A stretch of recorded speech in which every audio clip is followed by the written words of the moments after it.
आत्मीय स्वजन भाइयों एवं बहनों, सादर जय जय सीताराम, जय गौ माता, जय गोपाल। निंदक नेरे राखी आंगन कुटी छवाए, अब बिन पानी साबुन बिना निर्मल करे सुहाए। जिस तरह से शरीर को पानी और साबुन से धोते हैं स्वच्छ होता है, इसी तरह से निंदक के द्वारा हमारे अंतर मन का विकार दूर होता है। इसलिए कहा गया है कि निंदक को सदैव अपने पास मने हृदय रूपी आंगन में रखना चाहिए, है ना। क्योंकि निंदा करने वाला जब निंदा करेगा तो वो आपका मित्र है, आपके अंदर जो विकार है उसको दूर करेगा, वो आपका मित्र है। और जैसे उदाहरण देख लीजिए कि निंदा अगर लोग कथावाचक कहते हैं निंदा न करिए, निंदा ये अपराध है, ये गलत प्रवृत्ति है। निंदा करने से आत्म कल्याण लोक कल्याण दोनों होता है। उदाहरण की तरह से समझिए कि जब रत्नाकर अपने परिवार का पालन पोषण करने के लिए डाका डालते थे, डकैती का काम करते थे, तो ईश्वर की कृपा से सप्तऋषि मिले। उन्होंने कहा कि ये आप अपराध कर रहे हो, और तुमने कहा नहीं ये हमारा धर्म है, बच्चों का पालन पोषण कर रहे हो। तो कहीं नहीं, पुरुषार्थ से करिए, पाप से न करिए। तो परीक्षण हुआ, बच्चों के पास गए, परिवार के पास, उन्होंने कहा आपके पाप के भागीदार हम नहीं रहेंगे, आपका धर्म है।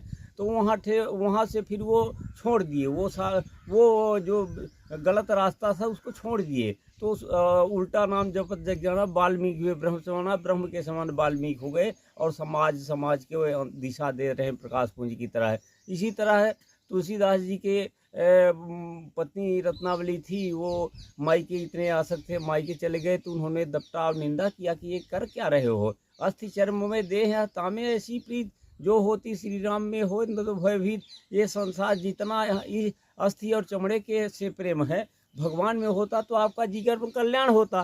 फिर वो तुलसीदास जी उस कथा को सुने और उस निंदा को सुनो तो आत्म सुधार हो गया, और जगत का कल्याण करने के लिए कितना रामचरितमानस की रचना उन्होंने की। इसी तरह से अनेकों उदाहरण हैं जहाँ निंदा से ही सुधार होता है। तो निंदक हमारा मित्र होता है, और निंदा करने वाला अगर निंदा करता है तो उसका भी आत्मकल्याण होता है, क्योंकि वह स्वयं पहले अपने विकारों को दूर करके निंदा करता है। क्योंकि हो सकता है उसकी भी कोई निंदा करे तो उसके लिए वो सजग तत्पर रहता है। इसलिए कहने का मतलब ये है कि चाहे घर हो, समाज हो, गलत को कहिए, गलत कहना सीखिए, यही धर्म है। ये जो कथावाचक है ये कह रहे हैं कि निंदा न करिए, राधे राधे जपिए, सब गलत प्रवृत्ति है, ये हमें पुस्तक की ओर ले जाएगी। इसलिए चाहे शासन सत्ता जो भी हो, जहाँ हो, गलत का विरोध करिए, जीवन को पुरुषार्थमय बनाइए, और डरिए तो पाप से डरिए, अधर्मी से डरने की जरूरत नहीं है। और सादर जय जय सीताराम, जय गौ माता, जय गोपाल।